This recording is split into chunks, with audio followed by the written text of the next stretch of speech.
Hello friends, welcome to the Anatomy Hub. Today we will study some bones that is mainly the facial bones. So we'll see first about the nasal bone. So here you can see this is the model where we will get the facial bones over here, and among them at this point you will find that this is your nasal bone, the right nasal bone over here. So here you will find two nasal bones, the right and left nasal bones, and they are symmetrical and mid face bones of the skull, and they mainly build the bridge of the nose. So here we will see the anatomy of this nasal bones. So the superior border of this nasal bone. So if you will isolate it, so you can see how this bones looks like. Okay. So now this is your nasal bone. The individual nasal bone is this one. So the superior border of this nasal bone and the medial border, the lateral border, and the inferior border, and it has two surfaces, the outer surface and the inner surface. So the superior border and the main body that forms the bridge of the nose, while the inferior border that connect with the nasal cartilage to form the superior margin of the nasal aperture. Okay, so this is the anterior view. If you see from lateral side how it looks like, you can see this is your lateral view of your nasal bone, and here you will find this is your posterior view of your nasal bone,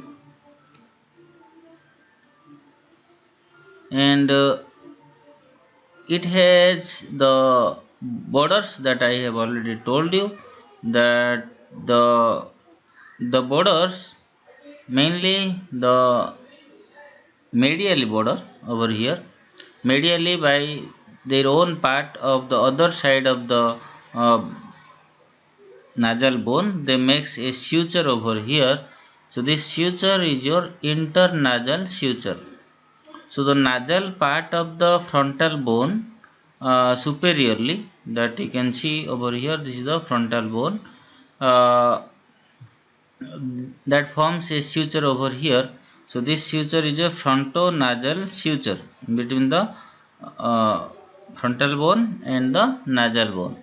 Okay, then uh, superiorly that forms your frontonasal suture, and laterally, if you see this bone from the lateral side that you can see over here, so this is your nasal bone, right nasal bone. So if you see laterally, they articulates with the frontal process of the maxilla that you can see over here, and they forms a suture over here.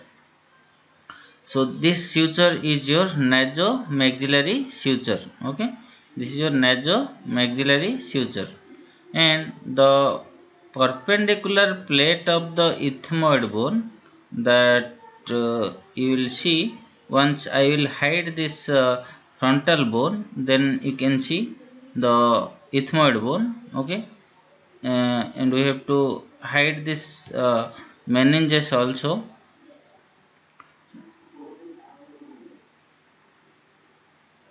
The dura mater, the arachnoid mater, and the pia mater over here. Then we have to remove the brain also. Okay, we'll hide one part so that you can know what is the relation. Then the fox cerebri over here, that also will hide so that you will get the ethmoid bone. Okay, so now you can see how this nasal bone, that is articulates with the perpendicular bone of the ethmoid bone. Okay, so here you can see this is your ethmoid bone. Okay, so if you will isolate this ethmoid bone, you can find out that this is the perpendicular plate of the ethmoid bone. Okay, that you can see. If you, I will just enlarge it, that you can see.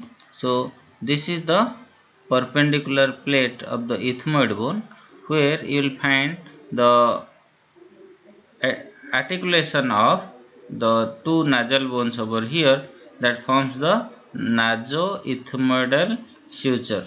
Okay, and the septal cartilage, okay, of the nose, that will be lie behind the nasal bone, and inferiorly it is attached to the lateral cartilage of the nose. Okay, so after the borders and the suture, uh, just we will see here the nasal bone, and we will see the osseous part, how the nasal bone it develops. So this nasal bone that actually ossified at the intra uh, membranously via the cartilaginous nasal capsule, and clinically the hypoplasia or absence of the nasal bones, that is common feature in a Down syndrome. Okay, what is Down syndrome? You'll find the trisomy 21. Okay, and other chromosomal abnormalities. So that is why the detection of the nasal tip during the ultrasound, that has become the part of your prenatal screening test in many countries to determine the chromosomal defects. Okay, so in some clinical features you will find over here, that the Leaford fracture. Okay, so the Leaford fracture, that is the nose, which is actually frequently place of fracture in due to the sports injury, due to the road traffic accident, and the uh, fightings. Okay, so one typical example is the Leaford 2 fracture. So it has a pyramidal shaped outline and extends from the nasal bridge. So here you will find the one fracture that is most clinically important, and that is the Leaford 2 fracture. Okay, so this Leaford 2 fracture, that is that I have already told you, that it is actually the pyramidal shaped outline that extends from the nasal bridge, that you can see here at the superior portion. Okay, and towards the pterygoid plate inferiorly, and laterally it passes through the inferior orbital fissure, that you can observe over here. Okay, and the orbital floor. Okay, through the it passes, the fracture passes through the orbital floor, that you can observe over here, and the anterior wall of the maxillary sinus, that will also be fractured over here. Okay, so here you will find this fracture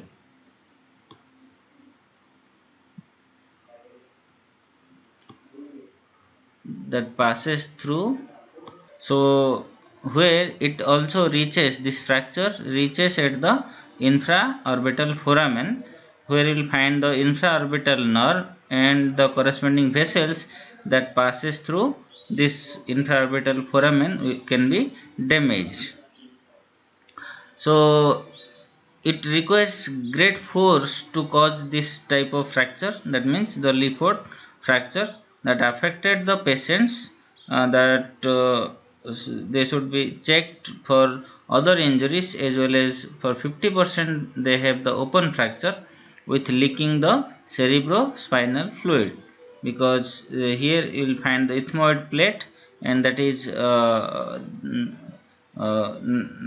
very closely related to the brain and the fluids, cerebrovascular fluids. Okay, then so this is the all about your nasal bone. So after the nasal bone, okay, we'll consider another bone. So that bone will be your vomer bone. Okay, so where is the vomer, that we'll study right now. So after the nasal bone, we'll study about the vomer. Okay, so the vomer, that is the singular bone, and that runs vertical, that you can see over here. The this green area is the perpendicular plate of the ethmoid bone, which articulates with the nasal bone, that already we have studied. Okay, but just below to that, okay, here you will find the vomer. Okay, which is a single bone that actually separates the left and the right side of the nasal cavity, and it articulates with the ethmoid bone above. Okay, and the sphenoid bone also. Okay, so uh, you can see here.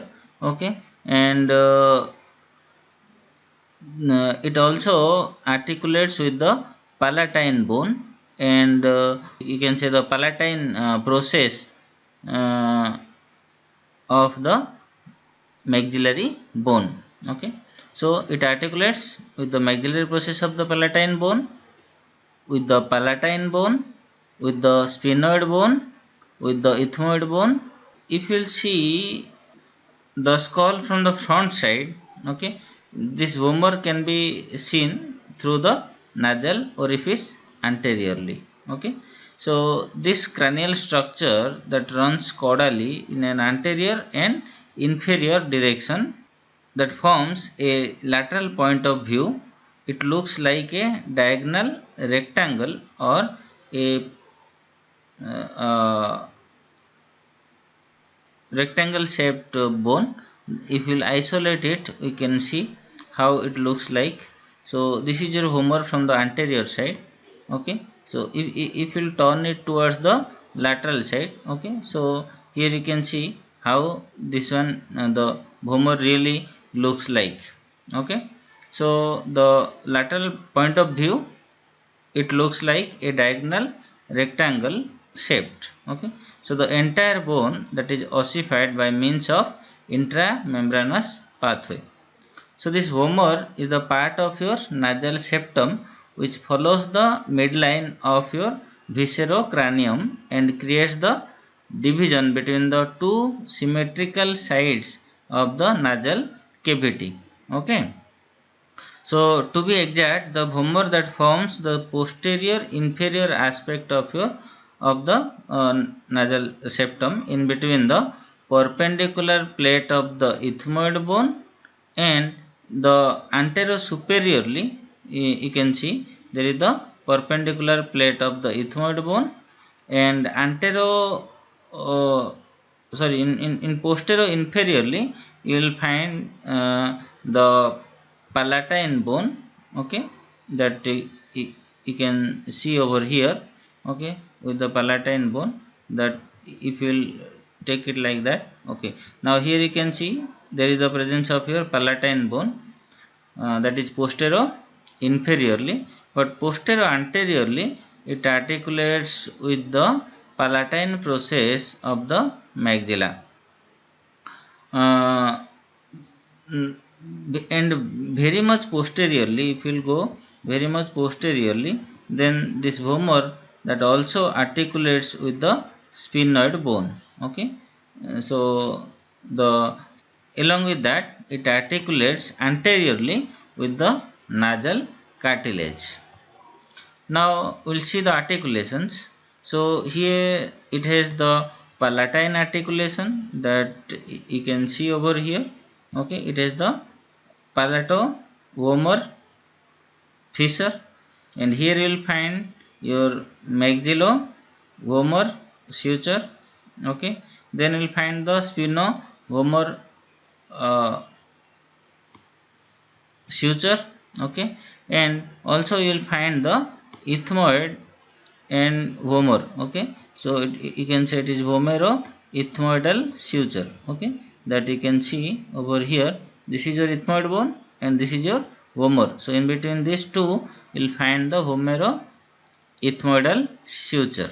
Okay, so this posterior border, that is actually not attached to any bone, but it attached to the soft tissue, that making it one of the few bones of the skull which doesn't fully articulate with the other bone. So the vomer, actually it is a singular bone that runs vertically within the nasal cavity, separating the left and right side, and it runs caudally in an anterior and inferior direction. The vomer is the part of your nasal septum which follows the midline of the viscerocranium and creates the division between the two symmetrical sides of the nasal cavity. So the vomer that articulates with the palatine bone, that you can see over here, and it articulates with the maxilla over here. Okay, and the ethmoid bone over here, and the sphenoid bone at the back superior side. Okay, posterior superior side. So this is all about your the anatomy of your vomer. Okay, so hope you got the idea about the vomer and the nasal bone. So thanks for watching.